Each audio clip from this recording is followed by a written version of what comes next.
നിന്റെ വിശ്വസ്തത തലമുറ തലമുറയോളം ഇരിക്കുന്നു.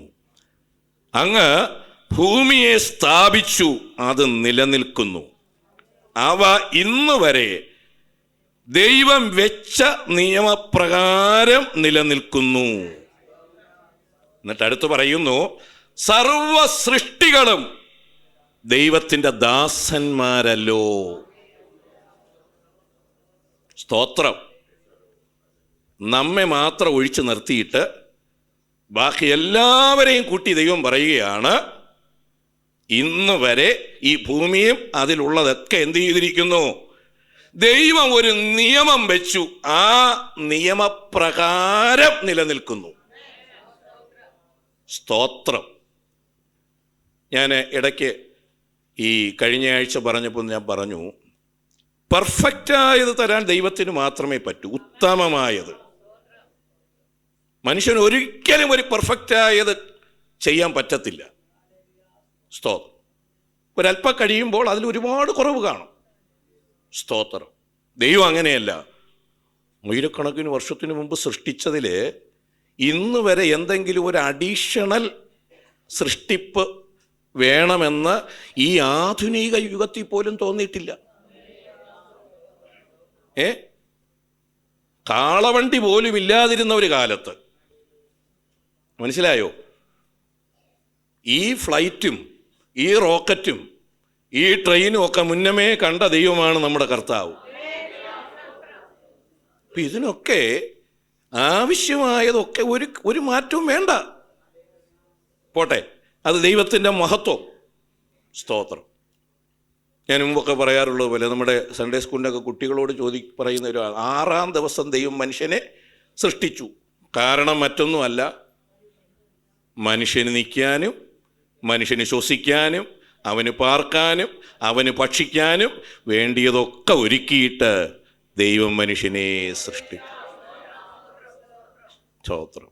നമ്മളാണെങ്കിൽ ആദ്യം മനുഷ്യനെ സൃഷ്ടിക്കും, ആദ്യം വാഷിംഗ് മെഷീൻ വാങ്ങിക്കും, പിന്നെ വയ്ക്കും എവിടെ വയ്ക്കണം, പിന്നെ പവർ പ്ലഗ് അടിച്ചുകൊണ്ട് വരും, അതുകൊണ്ട് വരുമ്പോഴാണ് വാട്ടറില്ല, പിന്നെ വെള്ളത്തിൻ്റെ ലൈൻ അടിച്ചുകൊണ്ട് വരും, അത് നോക്കിയപ്പോൾ പിന്നെ ഡ്രെയിനേജ് വെള്ളം പോകാൻ മാർഗ്ഗമില്ല.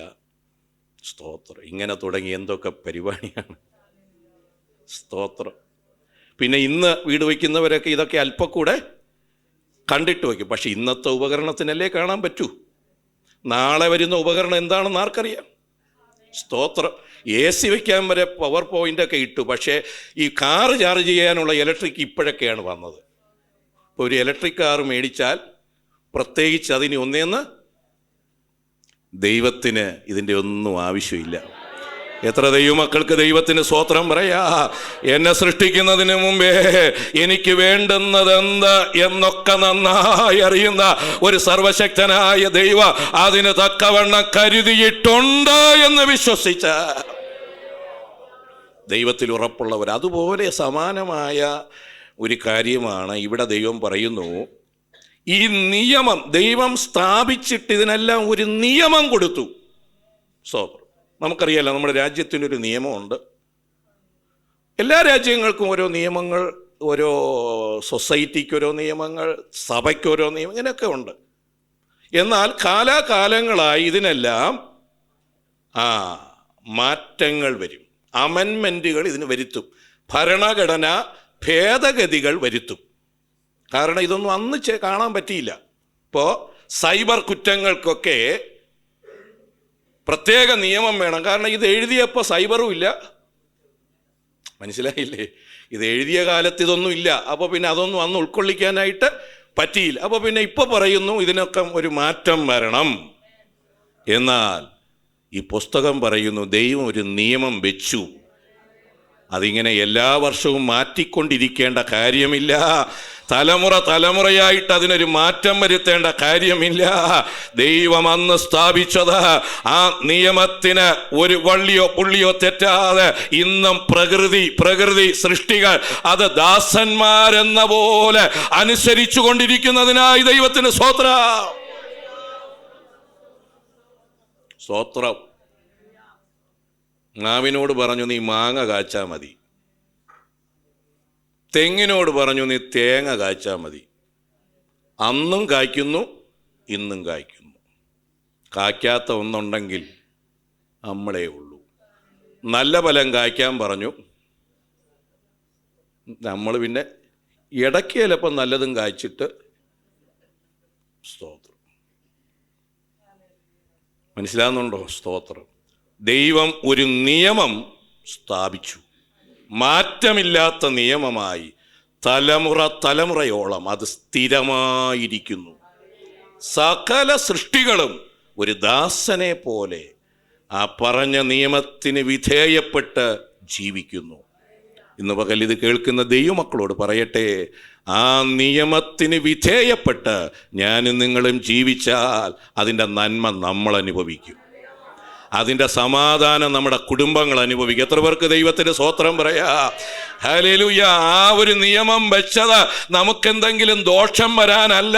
ആ നിയമപ്രകാരം ജീവിച്ചെങ്കിലേ നമുക്ക് സമാധാനത്തോടെ ജീവിക്കാൻ പറ്റൂ എന്ന് എൻ്റെ ദൈവം മനസ്സിലാക്കിയിട്ടാണ് ഈ നിയമം വെച്ചത്. അത് ദൈവത്തിനല്ല, നമ്മുടെ ഗുണത്തിന് വേണ്ടിയാണ്. ഈ വഴി സഞ്ചരിച്ചെങ്കിലേ ശരിയാകൂ. ആ നിയമം തെറ്റിച്ചിട്ട് ദൈവത്തെ കുറ്റം പറഞ്ഞിട്ട് യാതൊരു കാര്യവുമില്ല. എൻ്റെ സമാധാനത്തിനും സ്വസ്ഥതയ്ക്കും എൻ്റെ നന്മയ്ക്കും വേണ്ടി ദൈവം വെച്ചതാണ് ഈ നിയമങ്ങൾ. ഞാൻ നിനക്കുള്ളവനത്രേ, എന്നെ രക്ഷിക്കണമേ. സ്തോത്രം. എത്ര പേർക്ക് പറയാനൊരു പ്രാഗൽഭ്യമുണ്ട്? ഞാൻ എൻ്റെ ദൈവത്തിന് ഉള്ളത് അത്രേ. ഇതിനേക്കാൾ വലിയൊരു വാക്ക് വേറെ ഇല്ല. സ്തോത്രം. ഇനി ഒരു പരിധിയുടെ കടന്നു പറയാൻ പറ്റിയാൽ മഹാഭാഗ്യമാണ്. എൻ്റെ കുടുംബം, എൻ്റെ തലമുറകളൊക്കെ എൻ്റെ ദൈവത്തിനുള്ളത് അത്രേ എന്നും കൂടെ പറയാൻ പറ്റിയ അതേറ്റവും അനുഗ്രഹമാണ്. സ്തോത്രം. എത്ര പേർക്ക് മനസ്സിലാകുന്നുണ്ട്? ഞാൻ എൻ്റെ ദൈവത്തിന് ഉള്ളതത്രേ. അത് പറയണമെങ്കിൽ ദൈവത്തിന് ഇഷ്ടപ്പെടാത്തതും ദൈവമായി ചേരാത്തതും ശത്രുവിന് അവകാശപ്പെട്ടതൊന്നും നമ്മിൽ ഉണ്ടാകരുത്. എങ്കിലേ പറയാൻ പറ്റുള്ളൂ, ഞാൻ എൻ്റെ ദൈവത്തിനുള്ളതത്രേ.